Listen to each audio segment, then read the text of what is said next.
যারা সারাদিনে ফল খেয়ে থাকেন, উপোস করেন, তো সেভাবেও কিন্তু একটা উপোস হয় যে ফল খাচ্ছেন, বা অনেকেই হয় যে সারাদিনে কিছু খেলেন না কিন্তু একটা ফলাহার করলেন যখন আপনার উপোসটা ব্রেক হলো।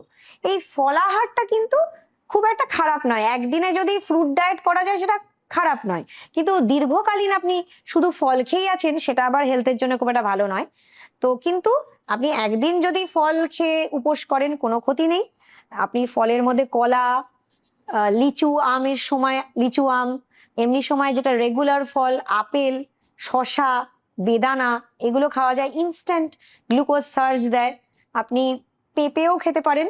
তো এগুলো খেলে আপনার শরীর ভালো থাকবে। তবে বেস্ট হচ্ছে ইজিলি অ্যাভেলেবল, তাড়াতাড়ি পাওয়া যায়, সেটা হচ্ছে কলা আর আপেল। আর আঙুরও রাখা যেতে পারে, তবে আঙুর অনেকের ক্ষেত্রে অনেকক্ষণ না খেয়ে থাকলে যেটা হতে পারে একটু অ্যাসিড রিফ্লাক্স হতে পারে।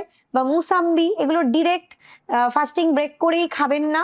তো যেটা বললাম ফার্স্টেই, কলা আপেলটা হচ্ছে আমার জন্য বেস্ট চয়েস। ভালো থাকবেন।